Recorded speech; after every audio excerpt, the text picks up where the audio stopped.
May that be the last word before every sermon preached. Keep awake. But I've said, I understand you may be on your sugar high and it's about time for the crash, so if you nod off, it's okay. There's an unusual billboard that I've noticed recently. Usually I notice bumper stickers because a lot of time they have interesting theology. I mean, typically it's bad theology, but it's always interesting. You don't usually expect good theology from billboards, but this billboard that I've noticed advertises a local hospital's emergency room. Now that's interesting enough because I didn't think such things needed advertising. It's kind of like the fire department. You know it's there. And you want to have an idea of where it is, but you don't want to have to go there. But what really caught my eye is the fact that this billboard advertises the current waiting time in that hospital's emergency room. I haven't kept track exactly, but sometimes it seems that you may have to wait as few as 3 minutes before someone will see you in that emergency room. And that's the idea, isn't it? Hey, I don't have to go and sit there, right? I can just go and get seen, and so I'm going to go to that hospital's emergency room should, God forbid, I need its services. Well, naturally, the sign got me to thinking about how much time we often spend waiting. Now, while I hope that most of us will never have to spend time waiting in an emergency room, most of us, I dare say all of us, will spend time waiting at traffic lights. Anyone? Anyone had to wait at a traffic light? Anytime? Okay. Apparently, you and I are going to spend somewhere between 2 weeks and 6 months of our lives waiting for the light to change. Now, the fact that we don't know whether it's 2 weeks or 6 months suggests that there is a government-funded research project waiting to happen. Someone has guessed that we will spend 8 months of our lives opening junk mail. I knew there was a lot of junk mail out there, but I didn't know there was that much. Oh, yeah. And am I just dumb for being the one person who opens the junk mail thinking, hey, maybe there will be something important in here? Maybe I am. One survey figures that on average we wait 32 minutes to see the doctor, 28 minutes in security lines at the airport, 21 minutes waiting for our spouse or significant other to get ready. I pass on without comment. And we wait 13 hours every year on hold waiting for a customer service representative to be with us shortly because our call is very important to that company. If my call was that important, I could talk to someone right away. I figured that would get an amen. Amen. Oh, well, you're asleep. I understand. Waiting, friends, is simply a fact of life.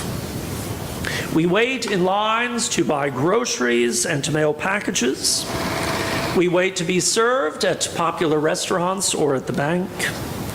We wait at amusement parks or at the movies.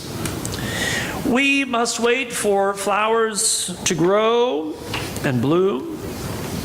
We wait for babies to be born. We wait for wounds to heal, for bread to rise, and cheese and wine to age, for children to mature. Oh, we wait for children to mature. There's an amen. We wait for friends to call. We wait for love to deepen. Statisticians have estimated that in a lifetime of 70 years, the average person spends at least 3 years simply waiting. And if recent trends are any indication, you and I are not good at waiting. You and I saw Christmas merchandise hitting the shelves in the stores as early as late September. I mean, just let Halloween come, for crying out loud. And then give Thanksgiving its due. And speaking of Thanksgiving, we can't even wait for Black Friday anymore. Right? Once upon a time, you actually had to wait for something called a mall to open up at 9 o'clock on Friday morning. I know, what? What? Some of us just live in Amazon world where stuff shows up whenever you want. Yes, well, there was a thing called a mall, and you would go to it, and you could go inside and shop, and you actually had to wait until 9 o'clock before you could buy yourself silly. Right? But now with all that profit at stake, Black Friday commences as early as 2 o'clock Thanksgiving afternoon. Because why would you actually have to wait until Friday in order to realize substantial savings on your holiday shopping?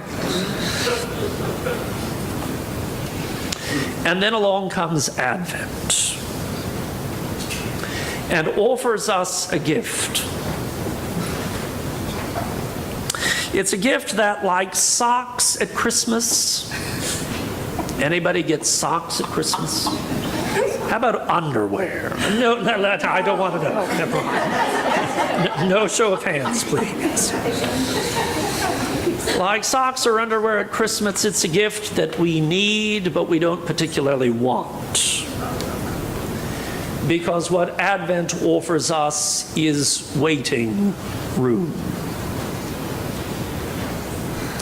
It's a gift that we need because there is simply no time in the run-up to Christmas.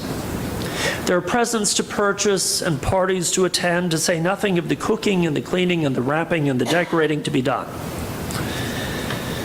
Advent then offers us both time and space to practice virtues that do not come easily, much less naturally, to broadband-equipped Americans.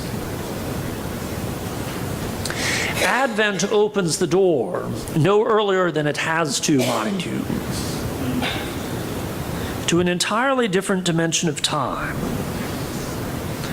A dimension of time that is free from the binding constraints of having to get the tree up, and the Christmas cards sent and the cookies baked. Without gaudy circulars or scented catalogs, Advent invites us into a place that is free from surly crowds and tempting goodies and clanging cash registers. In its quiet, rather understated way, Advent bids you and me live God's way in God's time. Yeah, but what's in it for me? I mean, what happens when we live God's way? Eugene Peterson, who wrote the translation from which Lawana read earlier today, replies that God brings gifts into our lives much the same way that fruit appears in an orchard. St. Paul calls those gifts that God gives us the gifts of the Spirit. Gifts that include peace and patience, kindness and goodness, gentleness and self-control. And here's where Advent differs from Amazon.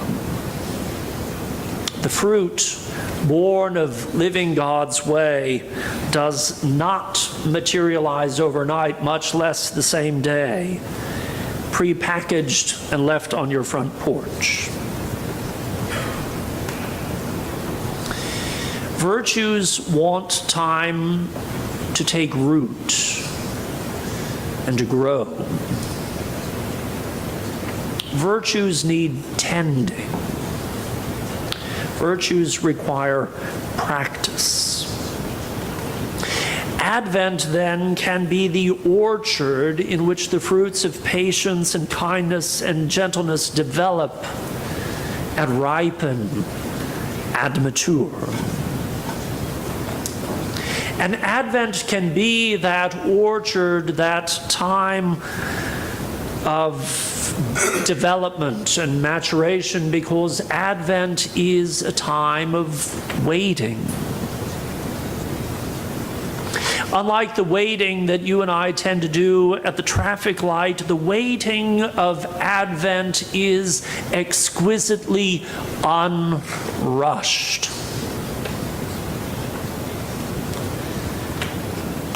I asked the children today about waiting, and the 6-year-old said, "Ugh, boring." It's so condemnatory when a 6-year-old says boring. What are we supposed to do?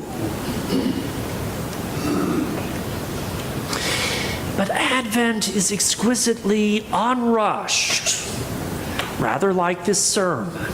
You're saying, come on, let's get on with it. But no, I'm going to take my time. That's what Advent is about. Jesus tells us that the Son of Man will return at the appointed time and not a moment sooner. It's like waiting for the mall to open. You remember the old commercial, the lady at the mall door, open, open, open, and it doesn't. You just have to wait. No amount of foot tapping or thumb twirling or magic incantations are going to hasten Jesus' coming. We think we need something, our fingers need something to do, preferably a phone, but a fidget spinner will do because we are just fidgety people. But we already have what we need in order to wait, because St. Paul tells us we have already been enriched in every way.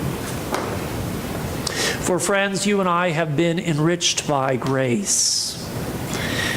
That dynamic power or energy of the Holy Spirit within us that bears the fruit of patience and peace, gentleness and goodness, kindness and self-control, and thus enriched you and I are not lacking in any spiritual gift as we wait for the Lord Jesus to be revealed. The waiting of Advent, then, friends, is both purposeful and hopeful. These days, the purpose of waiting may be difficult to discern. You and I might feel as though we are Vladimir and Estragon, the protagonists of Samuel Beckett's absurdist play, Waiting for Godot, who wait patiently but aimlessly for someone who never comes. To make matters worse, the two characters have no evidence that Godot intends to come, or that Godot even exists. They simply must pass the time as best they can as they wait for someone whom they have never met. Happily, as Patricia Sanchez has written, the theater of the absurd, with its hopelessness and pessimism, has no place in the life of the believer, except perhaps to renew in him or her a gratitude for the gift of the God who comes, who has come and who will come and who never departs. Because of this, Patricia Sanchez writes, Advent is a season characterized not by mindlessness and purposelessness, but by a delicious joy and an eager anticipation. The joy and anticipation of the season mean that the waiting of Advent is not a passive waiting, a way to pass the time, a time to get out the phone or the fidget spinner and flip through our favorite apps. Rather, the waiting of Advent is an active waiting. As any expectant mother knows, active waiting involves preparation, exercise, nutrition, care, prayer, work.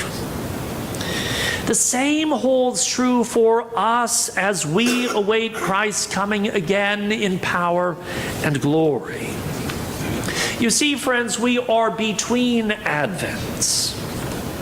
Between Jesus coming as the Christ child of Bethlehem and his coming again as the King of the universe.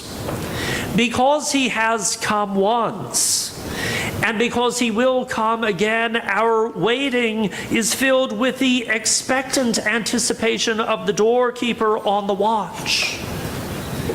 Expectancy, says Matthew Skinner, means looking alertly for opportunities to come alongside Christ and to embody Christ's purposes in the present as well as in the future. Advent thus wants to make room precisely for you and me to embody Christ's purposes in the present. Now, embodying Christ's purposes in the present is going to call for some creativity and decision-making on our part. But remember that you and I do not lack for spiritual gifts, and you and I will be strengthened to the end. And so, friends, as we wait expectantly this Advent, take time to be strengthened by reading the Scriptures. Use an Advent devotional to add another dimension to your reflections. When you pray, remember those who daily ask God to tear open the heavens and come down, to feed or to clothe them, to relieve their suffering or their loneliness, to offer work or release from the bondage of addiction. And when you have prayed those prayers, friends, become part of the answer to them. Contribute to our missions through the alternative gift market. Serve a meal at Cochrane Kitchen. Donate a warm jacket to a coat tribe. Visit the residents of a nursing home even if you don't know anyone there. Come to worship, expecting to meet Christ who has promised to come again. We don't know how long we have to wait until he comes again. But until he does, we have plenty to do to keep busy.